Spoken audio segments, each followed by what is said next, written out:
آج کے جمعہ کا خلاصہ، واقعہ معراج کی حقیقت، اصل حقیقت کیا ہے، واقعہ معراج حقیقت میں ہے کیا چیز، اور یہ کیوں واقعہ پیش آیا، کیسے پیش آیا، یہ آج تک ہمیں ان مولویوں نے ان باتوں سے چھپا کے رکھا جو آج مجھے سمجھ آ رہی ہیں۔ یا ویڈیو دیکھیں، انشاءاللہ آپ کو ضرور سیکھنے کو ملے گا، بہت زیادہ نئی چیزیں سیکھنے کو ملیں گی، اور آپ کو پتہ چلے گا اصل حقیقت ہے کیا تھی، اور ہمیں ان لوگوں نے کس چیز کے پیچھے لگایا ہوا تھا، کیسے کیسے معجزات ہوئے ہیں، جن معجزات کے یہ جو قبر پجاری ہیں وہ منکر ہیں۔ معجزات جو اصل معجزات ہیں آقا صلی اللہ علیہ وسلم کے، ہمارے پیارے نبی صلی اللہ علیہ وسلم کے، ان سے تو ہمیں انہوں نے چھپا کے رکھا ہوا، اور ادھر ادھر کی کہانیاں سناتے رہے ہیں۔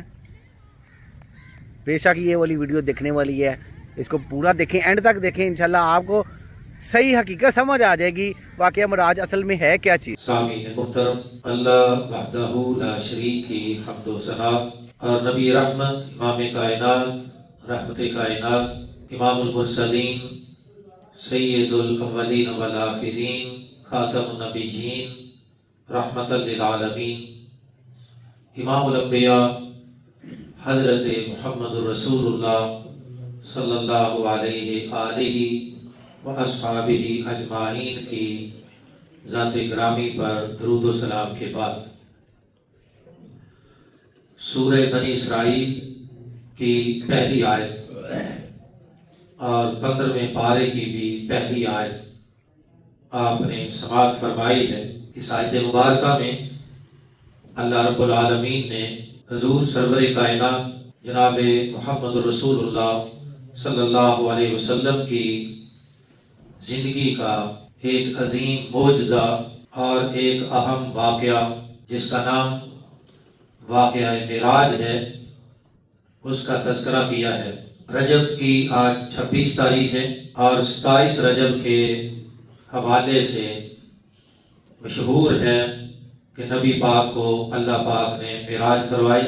حالانکہ مشہور ضرور ہے، مگر کسی صحیح حدیث میں تاریخ کا تعین یہ نہیں ملتا، صرف اتنا ذکر ملتا ہے کہ یہ معراج کا واقعہ مکی دور کا آخری سال تھا، نبوت کا 12واں یا 13واں سال تھا، جس سال اللہ پاک نے جناب رسول اللہ صلی اللہ علیہ وسلم کو بیداری کی حالت میں مسجد حرام سے مسجد اقصی تک، پھر وہاں سے 7ویں آسمان سے بھی اوپر تک ایک ہی رات میں جناب رسول اللہ صلی اللہ علیہ وسلم کو اپنی نشانیاں دکھانے کے لیے بلایا، اور اسی رات میں آپ کی واپسی بھی ہوئی۔ یہ اتنا حیران کن واقعہ ہے کہ ہر دور میں مختلف لوگوں نے اس کا انکار ہی کیا ہے۔ بعض نے کہا کہ یہ تو خواب تھا جو اللہ پاک نے خواب کے اندر رسول اللہ صلی اللہ علیہ وسلم کو اپنی نشانیاں دکھائی، مسجد حرام سے مسجد اقصی، پھر وہاں سے آسمانوں کا سفر، اور سدرۃ المنتہا تک، پھر اسی رات میں واپسی۔ یہ ایک خواب تھا۔ اللہ پاک نے اس کی نفی فرمائی ہے۔ اس آیت کا پہلا لفظ فرمایا سبحان الذی اسریٰ بعبدہ، وہ ذات پاک ہے ہر قسم کی کمزوری سے، ہر قسم کے عیب سے۔ عربی زبان میں لفظ سبحان بولا ہی تب جاتا ہے جب کوئی بڑا حیران کن اور بڑا عجیب و غریب اور بڑا خلاف فطرت کوئی ایسا کام ہو جو انسانی عقل اور سمجھ میں، دماغ میں نہ آتا ہو۔ اللہ پاک اس بات کا، اس واقعے کا آغاز کرتے ہیں لفظ سبحان سے۔ یہ نبی کریم صلی اللہ علیہ وسلم کی زندگی کا ایک عجیب و غریب معجزہ ہے، اور معجزہ ہوتا ہی وہ ہے جو خلاف فطرت بھی ہو، خلاف عقل بھی ہو، اور لوگوں کی سمجھ سے بالا تر ہو، پیغمبر کے ہاتھ سے ہو اور اللہ پاک کے حکم سے ہو تو یہ معجزہ ہے. جیسے سیدنا موسیٰ علیہ السلام کو اللہ پاک نے معجزہ عطا کیا تو موسیٰ علیہ السلام کو خود بھی اندازہ نہیں تھا کہ مجھے اللہ پاک کون سا معجزہ عطا کرنے والے ہیں. اللہ پاک نے فرمایا نبی موسیٰ تمہارے ہاتھ میں کیا ہے؟ کہا میرا عصا ہے، اس سے میں درختوں کے پتے جاڑتا ہوں بکریوں کو کھلانے کے لیے اور جنگلی جانوروں کو بھگانے کے لیے استعمال کرتا ہوں. فرمایا اس کو پھینک دو. جیسے ہی پھینکا تو وہ اتنا بڑا سانپ یا اژدہا بنا کہ موسیٰ علیہ السلام خود بھاگ اٹھے، اتنا ڈرے کہ بھاگ اٹھے، اور اس بات کا اندازہ نہیں تھا کہ اللہ پاک اس کو میرے لیے کتنا عظیم معجزہ بنانے والے ہیں. اور اللہ پاک نے یہ بات سمجھا دی کہ معجزہ ہاتھ پیغمبر کا ہوتا ہے اور امر اور حکم اور قدرت رب ذوالجلال کی ہوتی ہے. اللہ پاک نے فرمایا نبی موسیٰ واپس آؤ اور اس کو پکڑ لو. موسیٰ علیہ السلام نے تب بھی ڈرتے ہوئے اس کو پکڑا، اور جیسے پکڑا تو وہ دوبارہ اسی آسے کی شکل میں ان کے ہاتھ میں تھا. تو موسیٰ علیہ السلام کو خود بھی اندازہ نہیں تھا کہ یہ کتنا بڑا معجزہ اللہ پاک مجھے عطا کرنے والے. اگر ایسا واقعہ پیغمبر کے ہاتھ سے ہو تو یہ معجزہ ہے، اور اس میں پیغمبر کا اپنا کوئی اختیار نہیں ہوتا، اختیار سارا اللہ پاک. اور اگر ایسا کوئی عجیب و غریب واقعہ کسی ولی کے ہاتھ سے ہو تو وہ کرامت ہے، اور کرامت میں ولی کا اپنا کوئی اختیار نہیں ہوتا، ہاتھ ولی کا اور قدرت خدا کی.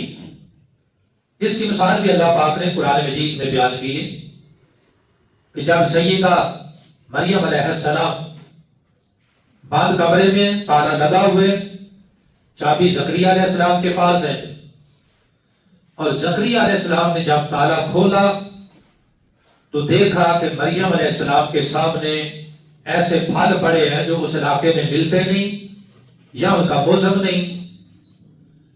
تو پہلا سوال یہ کیا یا مریم انا لک ھذا، اے مریم یہ پھل کہاں سے آئے؟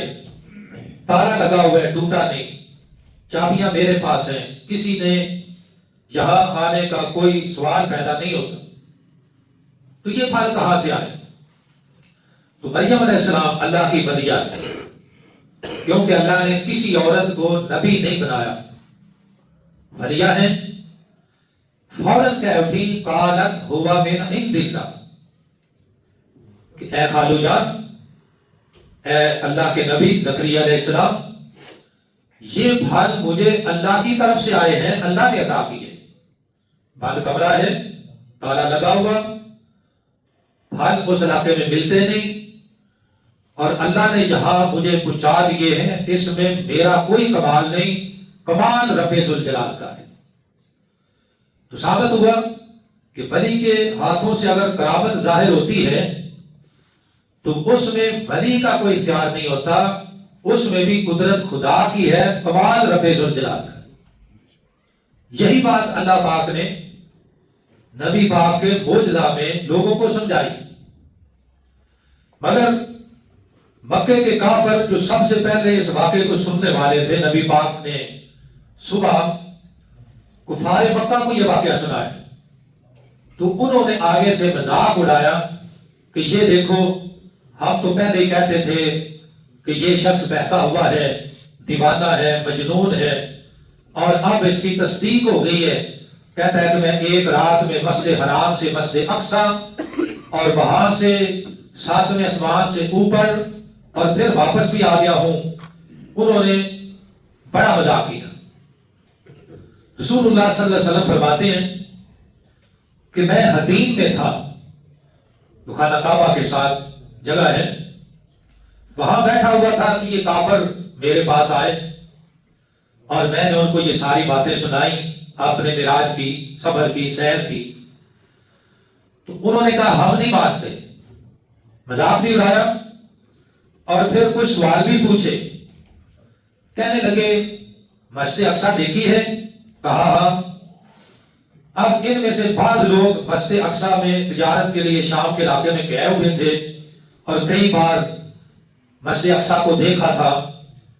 تو کہنے لگے بتاؤ پھر اس کے دروازے کتنے ہیں، کھڑکیاں کتنی ہیں، اس کے پلر کتنے ہیں، اس کے روشن دان کتنے ہیں، اگر آپ دیکھ کر آئے ہو تو ہمیں اس کا جواب دو. اب نبی کریم صلی اللہ علیہ وسلم دیکھا تو ضرور تھا، وہاں انبیاء کرام کو نماز بھی پڑھائی، مگر دروازے تو نہیں گنے، کھڑکیاں نہیں گنی، روشن دان نہیں گنے، اس بات کا کوئی اندازہ نہیں تھا. تو نبی کریم صلی اللہ علیہ وسلم فرماتے ہیں کہ مجھے اس وقت بڑی پریشانی کا سامنا کرنا پڑا کہ میں ان کو کیا جواب دوں. انہوں نے گنتی پوچھنی شروع کر دی اور اس چیز کو بہانہ بنا کر یہ مجھے جھوٹا ثابت کریں گے. بس اپنے دل ہی میں اللہ پاک سے التجا کی. بعض دعائیں ایسی ہوتی ہیں کہ اس وقت موقع نہیں ہوتا اٹھ کر وضو کرنے کا، نماز پڑھنے کا اور پھر اللہ سے دعا مانگنے کا، بس دل کے اندر ہی بندہ پکارتا ہے اور اللہ پاک فوراً قبول کرتے ہیں. تو اللہ پاک نے اپنی قدرت کاملہ سے مسجد اقصیٰ کا پوری عمارت نبی پاک کے منظر سامنے کھڑا کر دیا، یا پھر درمیان سے سارے پردے ہٹا کر آپ کو مسجد اقصیٰ دکھا دی. یہ معجزہ نبی پاک کا. آپ نے فرمایا پوچھو بھائی کیا پوچھتے ہو؟ کہنے لگے دروازے کتنے؟ آپ نے گن کر بتا دیے. کھڑکیاں کتنی ہیں؟ دیکھ کر بتا دی. روشن دان کتنے ہیں؟ دیکھ کر گن کر بتا دیے. اب یہ کافر سار پکڑ کے بیٹھ گئے. یہ اب اس جدید دور میں ایک لائیو پروگرام چلتا ہے، ہم اس دور میں دیکھتے ہیں اپنے موبائل پر، ٹی وی پر، نیٹ پر کہ امریکہ میں کیا ہو رہا ہے، یہ سی سی ٹی وی کیمرے سارا کچھ دیکھتے ہیں لوگ. اللہ پاک نے اس دور میں لائیو دکھایا نبی پاک کو مسجد اقصیٰ. کہنے لگے جہاں تک جواب کی بات ہے تو آپ کے سارے جواب درست ہیں، ہم مانتے ہیں کہ آپ کے جواب درست ہیں، مگر ہم آپ کی یہ بات نہیں مانتے کہ آپ وہاں گئے اور پھر آسمانوں میں بھی گئے پھر واپس بھی آ گئے. اس کو ہم پھر بھی تسلیم نہیں کرتے، یہ کوئی تمہارا جادو ہے. پھر یہاں سے اٹھے اور سیدنا ابو بکر صدیق رضی اللہ عنہ کے پاس گئے. کہنے لگے ابو بکر اگر کوئی شخص یہ دعویٰ کرے کہ مسجد حرام سے مسجد اقصیٰ تک، پھر وہاں سے سدرۃ المنتہا تک اور پھر اسی رات میں واپسی، یہ ساری سیر کر کے آ جائے، تو تم اس بات کو مانتے ہو کہ نہیں مانتے؟ کیسی بات ہے؟ سیدنا ابو بکر صدیق رضی اللہ تعالیٰ عنہ کہنے لگے کہ یہ تو میں بعد میں بتاؤں گا، پہلے یہ بتاؤ کہ یہ دعویٰ کرنے والا ہے کون، کس کا دعویٰ؟ کہنے لگے تمہارے نبی محمد رسول اللہ صلی اللہ علیہ وسلم کا دعویٰ ہے. ہم تو پہلے ہی کہتے تھے وہ دیوانے ہیں اور تم کہتے تھے نہیں سچے. اب بتاؤ اس بات میں کوئی صداقت ہے؟ تو سیدنا ابو بکر صدیق رضی اللہ تعالیٰ عنہ کہنے لگے کہ یہ وہ ہستی کہ جس نے آج تک کسی انسان کے بارے میں بھی جھوٹ نہیں بولا. یہ بات تو ہے ہی اللہ کی. اب جو بندہ کسی انسان کے بارے میں جھوٹ نہیں بولتا، یہ کیسے ہو سکتا ہے کہ وہ اللہ کے بارے میں جھوٹ بول دے؟ لہذا میرے نبی پہلے بھی سچے تھے، آج بھی سچے ہیں، اور ان کا یہ دعویٰ سچا ہے. ابو بکر سب سے پہلے اس کی تصدیق کرتا ہے. اللہ نے ایسے، رسول اللہ نے ایسے ہی صدیق کا لقب نہیں دیا، تصدیق کی اور اس کا حق ادا کیا. تو خیر ایک گروہ مکے کے کافروں کا تھا جنہوں نے انکار کیا معراج کا اور مسجد اقصیٰ میں نماز پڑھانے کا، آسمانوں کی نشانیاں دیکھنے کا، سدرۃ المنتہا تک پہنچنے کا انکار کیا. کفار مکہ نے تصدیق کی سیدنا ابو بکر صدیق رضی اللہ تعالی عنہ. پھر اس کے بعد ایک دوسرا گروہ جنہوں نے اس واقعے کا انکار کیا اور کہنے لگے ہم نہیں مانتے، کیوں نہیں مانتے؟ اس لیے نہیں مانتے کہ بشر ہو کر اتنا لمبا سفر اور پھر زمین سے آسمان پھر سدرۃ المنتہا تک چلا جائے اور پھر واپس بھی آ جائے. ہم نہیں مانتے ایک بشر کے بارے میں کہ وہ ایسا کر پائے. اور پھر یہاں سے انہوں نے دلیل پکڑی کہ رسول اللہ صلی اللہ علیہ وسلم بشر نہیں تھے، نوری تھے، لہذا نور تو ایسا کر سکتا ہے، بشر نہیں کر سکتا. انکار کیا بشریت کا، اور پھر بشریت کو سامنے رکھ کر انکار کیا واقعہ معراج کا. اب اللہ پاک نے ان کو بھی جواب دیا لفظ سبحان کے ساتھ. فرمایا تم کہتے ہو کہ بشر ایک رات میں مسجد حرام سے مسجد اقصی تک نہیں جا سکتا، پھر وہاں سے آسمانوں پہ نہیں جا سکتا، اور پھر وہاں سے سدرۃ المنتہا پھر واپس نہیں آ سکتا. بات تو دل لگتی ہے کہ کسی انسان کی یہ طاقت نہیں ہے، مگر اللہ پاک فرماتے ہیں سبحان الذی اسری بعبدہ لیلا. وہ ذات تمام کمزوریوں سے پاک ہے جو خود اپنے بندے کو لے گیا تھا. کیا بات سمجھائی؟ کہ بشر خود نہیں جا سکتا، مگر بشر کو بنانے والا جو خالق ہے، مالک ہے، اس کو لے جانے کے اندر کوئی مشکل نہیں ہے. اور یہاں اللہ پاک نے ذکر کیا جس لفظ کا وہ ابد ہے. یہ نہیں کہا کہ وہ ذات اپنے رسول کو لے گئی، اپنے نبی کو لے گئی، بلکہ فرمایا یہ بھی نہیں کہا کہ اپنے نور کو لے گئی، بلکہ فرمایا اسری بعبدہ ہی، وہ ذات پاک ہے جو اپنے بندے کو لے گیا. بندہ وہ دو چیزوں کا مجموعہ ہوتا ہے، ایک روح اور دوسرے جسم. جب جسم کے اندر روح ہے تو یہ بندہ ہے، انسان ہے. اور جب روح نکل گئی تو پیچھے یہ بت رہ گیا ہے. جسم ہے مگر اس میں روح نہیں، تو ہم اس کو ابد نہیں کہہ سکتے. ابد دونوں چیزوں کا مجموع ہے. اور یہ بات بھی سمجھا دی کہ صرف روح کو اللہ پاک نے سیر نہیں کروائی، جیسا کہ لوگوں نے کہا یہ تو خواب ہے اور خواب کے اندر روح چلی جاتی ہے کہیں دور تک. اللہ پاک نے فرمایا روح نہیں، بلکہ میں تو جسم سمیت لے کر گیا تھا. لے جانے والا اللہ ہے. لہذا فرمایا کہ بشر خود نہیں جا سکتا، مگر جب بشر کو بنانے والی ذات لے جائے تو پھر کمال اس رب ذوالجلال کا ہے. دوسری بات یہ سمجھائی کہ اس واقعہ معراج میں بھی سارا کمال خود اللہ پاک کا ہے. اور یہ جو نعت خواں کہتا ہے نا عربی میں کہ بالغ العلا بکمالہ، کہ وہ بلندیوں پہ پہنچ گئے اپنے کمال کے ساتھ. بھائی نہیں، اپنا کمال نہیں، اللہ کا کمال تھا. نبی پاک کا اپنا کمال نہیں. اگر رسول اللہ صلی اللہ علیہ وسلم کو اللہ پاک نے مکی دور میں کافروں سے بچایا اور ہجرت کی رات 70 کافر 70 تلواریں لے کر پیرے پہ کھڑے تھے، وہاں سے بھی اللہ نے اپنے کمال سے آپ کو نکالا. کمال رب ذوالجلال کا تھا. پھر جب غار ثور میں پہنچے 3 راتیں وہاں گزاری ہجرت کی. کافر تلاش کرتے کرتے غار کے دروازے تک آ گئے. سیدنا ابو بکر صدیق رضی اللہ تعالیٰ عنہ کہتے ہیں کہ میں نے ان کے پاؤں دیکھے، مگر سارا کچھ ہونے کے باوجود وہاں سے دائیں بائیں ادھر ادھر دیکھ کر واپس چلے گئے. وہاں سے بھی رب ذوالجلال نے بچایا تو اپنے کمال کے ساتھ. پھر مدینہ پہنچے اور جنگ بدر ہوئی، جنگ احد بھی ہوئی.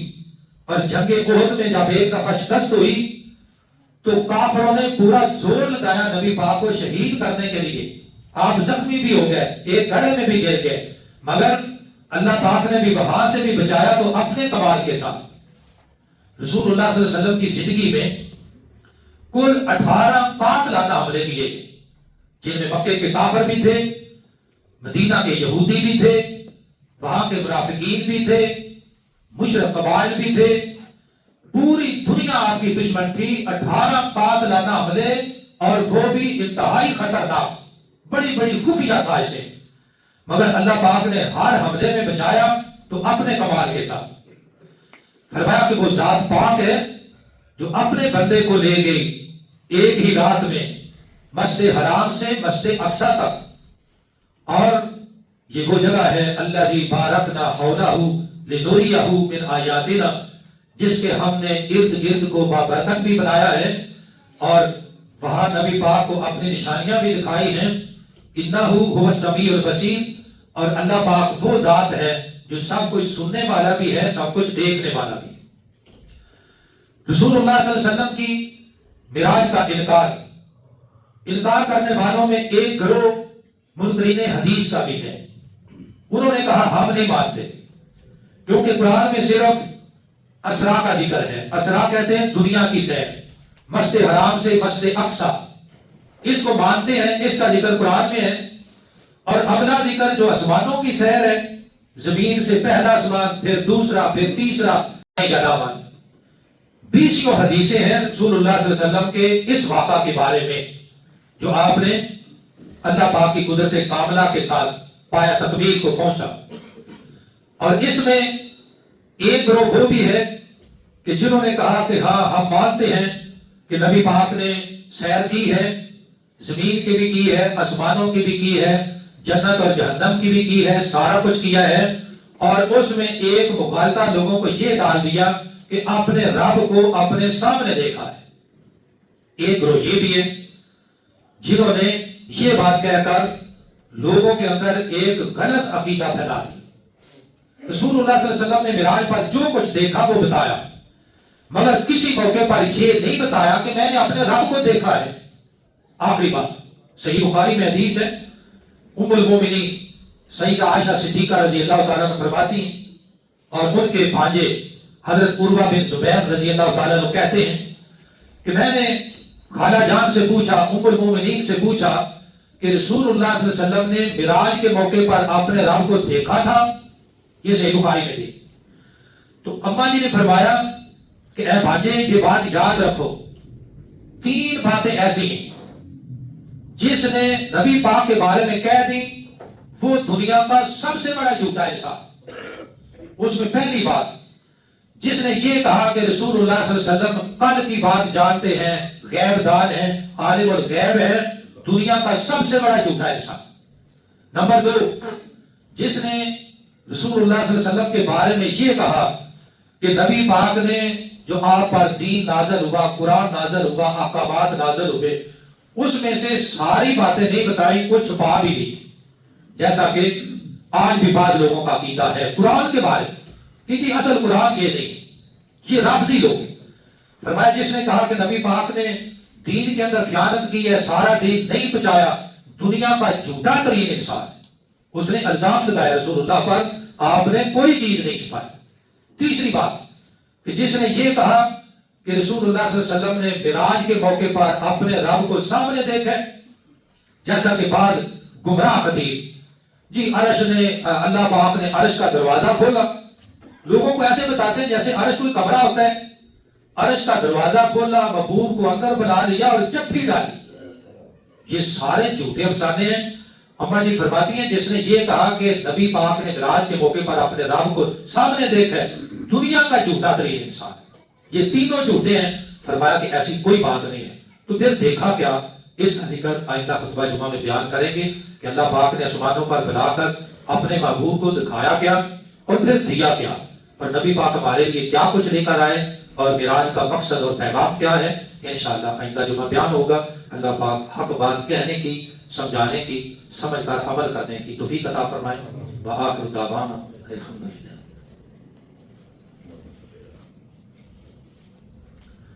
ان الحمد لله نحمده ونستعينه ونستغفره ونعوذ بالله من شرور انفسنا ومن سيئات اعمالنا، من يهده الله فلا مضل له ومن يضلل فلا هادي له، اشهد ان لا اله الا الله وحده لا شريك له واشهد ان محمدا عبده ورسوله، اما بعد فان خير الحديث كتاب الله وخير الهدي هدي محمد صلى الله عليه وسلم، وشر الأمور محدثاتها وكل محدثة بدعة وكل بدعة ضلالة وكل ضلالة في النار۔